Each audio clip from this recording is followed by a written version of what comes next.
Hello दोस्तों, आप सभी का स्वागत है हमारे यूट्यूब चैनल कविंदर भैया में। तो दोस्तों, आज हम पढ़ेंगे कक्षा 7 का विज्ञान भारती यूपी बोर्ड अभ्यास 3 पदार्थ की संरचना एवं प्रकृति। ठीक है, तो चलिए पहला प्रश्न देखते हैं। हमारा पहला प्रश्न है, निम्नलिखित प्रश्नों में सही विकल्प को छांटकर अपनी अभ्यास पुस्तिका में लिखिए। तो क नंबर है, इनमें से किसके अणुओं के बीच अंतर आणविक आकर्षण बल सबसे अधिक होता है? तो इसका उत्तर है बी नंबर, बर्फ। ठीक है, और ख नंबर है हम लोगों का प्रश्न, धावन सोडा है, तो इसका अ नंबर सही है सोडियम कार्बोनेट। तो चलिए ग नंबर देखते हैं। ग नंबर है, कैल्शियम हाइड्रोक्साइड का सही सूत्र है, तो इसका उत्तर है द नंबर CaH2 पे होल ट्वाइस। ठीक है, ये हम लोगों का सही है। और घ नंबर है, इनमें से कौन प्रबल अम्ल है? तो अ नंबर सही है नाइट्रिक अम्ल। ठीक है, नाइट्रिक अम्ल। और अगला नंबर है, इनमें से कौन सूचक इंडेक्टर नहीं है? इंडेक्टर नहीं है, तो इसका हम लोग का द नंबर सही है एंटासिड। और 2 नंबर प्रश्न है, रिक्त स्थानों की पूर्ति कीजिए। क नंबर प्रश्न है, तत्व केवल एक ही प्रकार के रिक्त स्थान से बना होता है, तो यहाँ पे परमाणु भरा जाएगा। ख नंबर है, कम से कम रिक्त स्थान यहाँ दिया गया है, तत्वों के संयोजन से यौगिक बनता है, तो इसका यहाँ पे भरा जाएगा 2, यानी कि यह पूरा हो जाएगा। कम से कम 2 तत्वों की संयोजन से यौगिक बनता है। और ग नंबर है, गैस के अणुओं के मध्य लगने वाला आकर्षण बल का मान रिक्त स्थान होता है, तो नगण्य। घ नंबर है, जल की 3 अवस्थाएं ठोस, द्रव, तरल हैं। अगला नंबर है, अम्ल नीले लिटमस को रिक्त स्थान कर देता है, तो लाल। च नंबर है, भस्म को स्वाद रिक्त स्थान तथा रिक्त स्थान होता है, यानी कि एक रिक्त स्थान पर कड़वा और दूसरे रिक्त स्थान पर कसैला हो जाएगा। तो 6 नंबर है, भस्म पानी में घुलकर रिक्त स्थान बनाते हैं, यानी कि क्षार। ज नंबर है, अम्ल क्षार से क्रिया करके रिक्त स्थान तथा रिक्त स्थान बनाते हैं, यानी कि एक रिक्त स्थान पे लवण और दूसरे पे जल भर देंगे। तो तीसरा प्रश्न है हम लोगों का, निम्नलिखित कथनों में सही कथन के सम्मुख सही तथा गलत कथन के सम्मुख गलत का निशान लगाइए। सम्मुख मतलब होता है सामने। ठीक है, तो पहला क नंबर प्रश्न है, पदार्थ ठोस, द्रव और गैस तीनों अवस्थाओं में पाए जाते हैं, तो ये हम लोगों का सही है। ख नंबर है, तत्व भिन्न भिन्न प्रकार के परमाणुओं से मिलकर बने होते हैं, तो यह हम लोगों का गलत है। ग नंबर है, भिन्न भिन्न पदार्थों के अणुओं के बीच लगने वाले आकर्षण बल को सहसंयोजन बल कहते हैं, तो यह हम लोगों का गलत है। घ नंबर है, अणुओं के मध्य रिक्त स्थान को अंतरावकाश कहते हैं, तो ये हम लोगों का गलत है। और अगला नंबर है, चांदी यानी कि एजी का लैंडिक नाम आर्जेंटम है, तो ये हम लोगों का सही है। और च नंबर है, हाइड्रोजन की परमाणुकता 2 है। ठीक है, तो ये हम लोगों का सही है। 6 नंबर है, रासायनिक अभिक्रियाओं में कुछ नए परमाणु भी जुड़ जाते हैं, तो ये हम लोगों का गलत है। तो 4 नंबर प्रश्न है, निम्नलिखित कथनों में से सही कथन को छांट कर लिखिए। तो क नंबर है, अम्लों का स्वाद खट्टा होता है, तो ये हम लोगों का सही है। ख नंबर है, सिरके में टार्टेरिक अम्ल होता है, तो यह हम लोगों का गलत है। ठीक है, गलत है। तो ग नंबर है, फिनाइल फ्लेनिथ का रंग क्षारीय विलयन में गुलाबी हो जाता है, तो यह हम लोगों का सही है। और घ नंबर है, साबुन में क्षारीय गुण होते हैं, तो यह हम लोगों का गलत है। और अगला नंबर है, सोडियम हाइड्रोक्साइड एक क्षार है, तो यह हम लोगों का सही है। च नंबर है, साबुन को कास्टिक सोडा से बना सकते हैं। तो यह हम लोगों का सही है। तो दोस्तों 5 नंबर प्रश्न है, निम्नलिखित तत्वों के संकेत लिखिए, जैसे कि हीलियम, आर्गन, चांदी, सोडियम, पोटेशियम, बेरियम, क्रोमियम। ठीक है, तो इसका उत्तर है, देखिए हीलियम का होता है He, आर्गन का होता है Ar, चांदी का Ag, सोडियम का Na, पोटेशियम का K, ठीक है, पोटेशियम का K, बेरियम का Ba और क्रोमियम का Cr। ठीक है, 6 नंबर प्रश्न है, निम्नलिखित तत्वों के नाम लिखिए। देखिए दोस्तों 5 नंबर में वो तत्व दे दिए थे और उसका संकेत लिखना था, और 6 नंबर प्रश्न में है कि तत्व दिए इसका संकेत लिखना है। ठीक है, तो NaCBr MnAgAuBaCaMg, इसका सभी का हम लोगों को नाम लिखना है। ठीक है, तो Na का नाम है सोडियम, C से होता है कार्बन, Br से होता है ब्रोमीन, और Mn से होता है मैग्नीशियम, Ag से सिल्वर और Au से गोल्ड, और Ba से होता है बेरियम, Ca से कैल्शियम, Mg से मैग्नीशियम।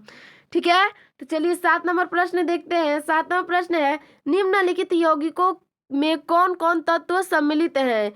CaCl2, Al2SO4 पे whole thrice, MgO, P2O5, CaCO3, C6H12O6 और CO2, इन सभी का हम लोगों को नाम लिखना है। तो उत्तर है CaCl2 का होता है कैल्शियम क्लोरीन, और Al2SO4 पर होल थ्राइस का होता है एल्युमिनियम सल्फर और ऑक्सीजन, MgO का होता है मैग्नीशियम और ऑक्सीजन, और P2O5 का होता है फास्फोरस और ऑक्सीजन, CaCO3 का होता है कैल्शियम कार्बन ऑक्सीजन। ठीक है, और C6H12O6 का होता है कार्बन हाइड्रोजन ऑक्सीजन, और CO2 का होता है कार्बन ऑक्सीजन। ठीक है, तो 8 नंबर प्रश्न है, संक्षेप में उत्तर दीजिए। क नंबर है, एक यौगिक का सूत्र NaOH है, इनमें कौन कौन से तत्व संयोजित हैं? तो चलिए देखते हैं। उत्तर है, यौगिक NaOH में सोडियम, ऑक्सीजन तथा हाइड्रोजन तत्व संयोजित है। ठीक है, ख नंबर है, ठोस पदार्थ किस प्रकार द्रव एवं गैस में भिन्न है? तो इसका उत्तर है, ठोस पदार्थ निम्न द्रव एवं गैसों में भिन्न है। तो देखिए कौन कौन से हैं। पहला है, ठोस पदार्थ के अणु द्रव एवं गैसों की अपेक्षा अत्यधिक निकट होती है, और ठोस पदार्थों के अणुओं के बीच आकर्षण बल द्रव एवं गैसों की अपेक्षा बहुत अधिक होती है।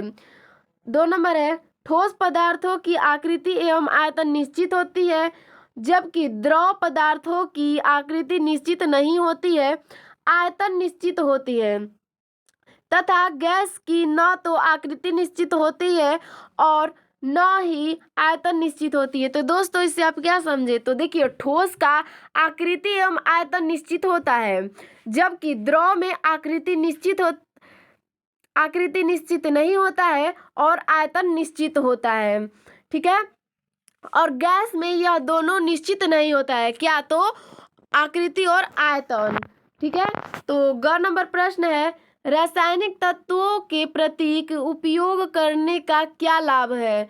तो उत्तर है, रासायनिक तत्वों के प्रतीक का उपयोग करने से हमें रासायनिक अभिक्रिया दर्शाने में आसानी होती है, जिससे यह पता चलता है कि अभिक्रिया में तत्व के कितने अणु या परमाणु सम्मिलित हैं। तो दोस्तों घ नंबर H2 तथा 2H में क्या अंतर है? तो दोस्तों यह क्वेश्चन जो है बहुत ही महत्वपूर्ण है। यह हमेशा प्रश्न पूछता है परीक्षा में कि H2 और 2H में क्या अंतर है, ये हमेशा पूछता है। तो दोस्तों इसे बहुत अच्छे से देखिएगा और सुनिएगा और इसे याद भी कीजिएगा, यह जरूर पूछेगा। तो H2 का प्रयोग हाइड्रोजन के एक अणु को दर्शाने के लिए होता है, जबकि 2H का प्रयोग हाइड्रोजन के 2 परमाणुओं को दर्शाने के लिए होता है। ठीक है, यह भी महत्वपूर्ण क्वेश्चन है कि अम्ल क्या है।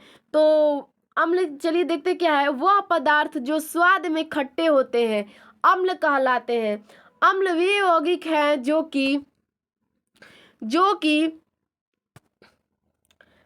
पानी में घुलकर H+ आयन देते हैं, नीले लिटमस को लाल कर देते हैं, क्षारों से क्रिया करके लवण तथा पानी बनाते हैं, जैसे सल्फ्यूरिक अम्ल H2SO4, हाइड्रोक्लोरिक अम्ल HCl और तथा नाइट्रिक अम्ल HNO3 आदि।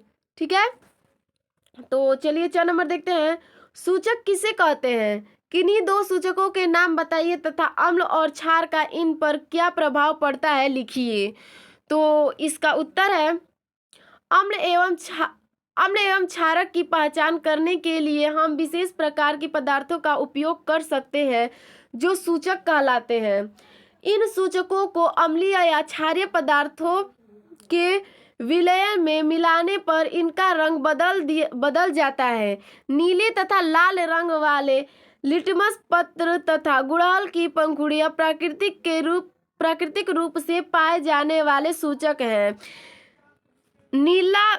नीला लिटमस पेपर अम्ल में डुबाने पर लाल हो जाता है और लाल लिटमस पत्र क्षारक विलय में डुबाने पर नीला हो जाता है। इसी प्रकार गुड़हल की पंखुड़ियां अम्लीय विलयों का गहरा गुलाबी और क्षारीय विलयनों को हरा कर देता है।